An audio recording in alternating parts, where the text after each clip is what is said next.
All right, welcome into episode 4 of the Danville County Railroad Layout Podcast here on the NSRF Fans YouTube channel. And in this episode, we're going to be going over the buildings on the layout. We have a lot of buildings, and a lot of them serve different purposes. And I want to start with the buildings on the display side of the layout. This is the side of the layout that has all the display trains. We went over all that in the previous episode. But I want to start with those buildings. The first one we're going to go over is a fire station building. This is a building we got a few years ago. The main thing about this building that I want to go over is the railroad logos on the top. There's a wide variety of logos on there. You have RF&P, Richmond, Fredericksburg, and Potomac, Rock Island, Santa Fe, to name a few. On the front of the building, there's a N-scale crossing X, there's a lot of windows. It's a pretty cool building. Close to that is the Sunnyvale Depot. Now, this is one we added a few years ago, I like this depot. It's pretty similar to the Grovemont Depot that we have on the opposite side of the layout. You have a New York Central decal on the side. And on the front, you have a pin of Alexander Railroad, Alco S3 number 6. The Alexander Railroad is a short line in North Carolina, and there's a pin of that locomotive on the front. And we have a couple of baggage wagons as well on the platform. You have a forklift with a figure, and there's a lot of windows on this depot, so it's one of the better buildings that we have on the layout, I'd say. And the next one we're going over is the DVCR Visitor Center building. This one also has railroad logos on the roof. Burlington Northern, Conrail, Chessie, Illinois Central, to name a few. On each side of that, you have some freight cars. You have an H-scale boxcar with no wheels, Burlington route. And then on the other side, you have some N-scale models. You have a Pennsylvania caboose with no wheels, and then another boxcar with no wheels. And the writing on the roof, DVCR Visitor Center, that was all hand done. So that's also one of the better buildings that we have. We have an N-scale passenger station. This was bought back in 2021 and added to the layout in 2022. Some N-scale steam engines sit on the track beside it, as well as the Santa Fe caboose. We just did a short video showing this station and one of those steam locomotives, so if you're going to shorts, you can watch that video. Beside that, you have the Kris Kringle kitchen. We went over this in the first episode. It's a good Christmas-themed building. You have some chairs and a table on the inside. Close to that, we have another Christmas-themed building, and this one says Donder's Diner. This was added back last November.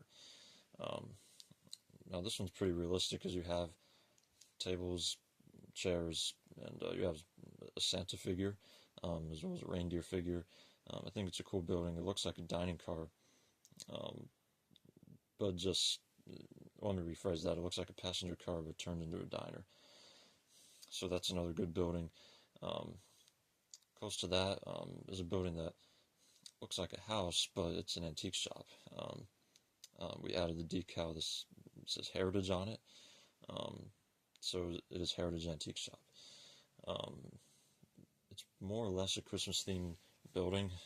You have a Christmas wreath. You have some snow on there. You have the tower, the interlocking tower. This has the DVCR writing. We've had this for a long time now, and it's one that you can see in many videos. Now, the main attraction as far as buildings is the roundhouse. The roundhouse has 3 stalls, and again, anything can be stored in there. Motor cars, trolleys, freight cars, engines, cabooses, really anything.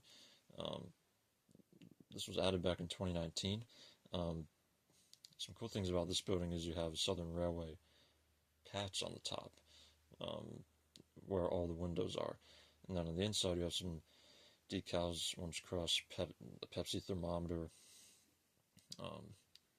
Power, that was another soft drink, Coca-Cola, Dr. Pepper, Ford. You even have a Ford sign in there.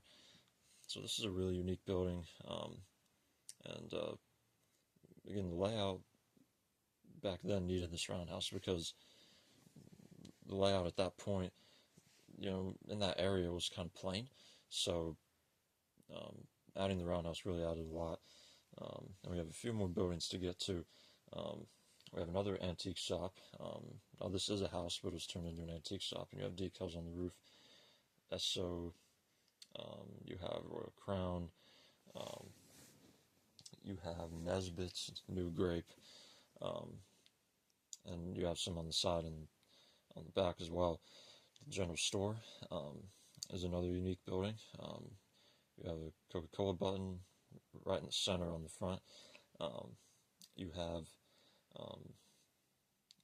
Pepsi decal beside it. You have on the roof the Greyhound logo,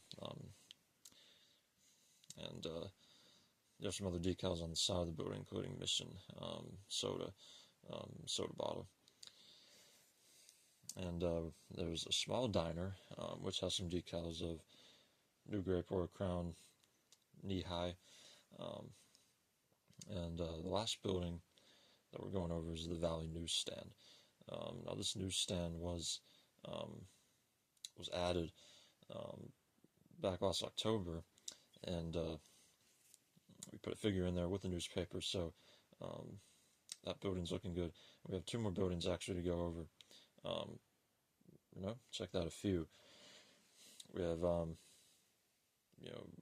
shed that says Grovemont in the parking lot right near the signal bridge. Beside that, you have a motor car shed that was added last December.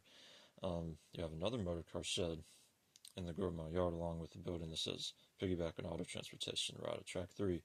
That's where all those cars go. And then you have the Company C and E buildings. The E building is right near the interlocking tower, and the C building is in the yard. And you have the Grapette soda plant. This is an interesting one. This building was hand-built, and the Grapette decal was added to the front. We have a Grapette truck to go along with it, as well as an Orangeette delivery car. Now, the last building I want to go over is another tower.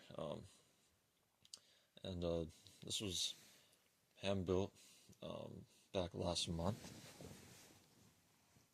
And this is a signal tower. And on the inside you have a little cutout that's supposed to be a screen with different dots indicating different signals. You have a figure in there, a table, a ladder on the outside. You can view this as a signal tower. I mean, that's how it's labeled. Or you can look at it as a yard tower, sending trains in and out. So that's a look at the buildings. We have a lot of them. And, one more. Heritage Center. This is one that has an illustration of a bird on the front. So that's the last building. Just wanted to add that one in there. So there's a lot of buildings on this layout to look at, and again, you can see all these in our short videos of the Danville County Railroad layout. So that's episode 4 of the Danville County Railroad Layout podcast, and we'll see you on the next one.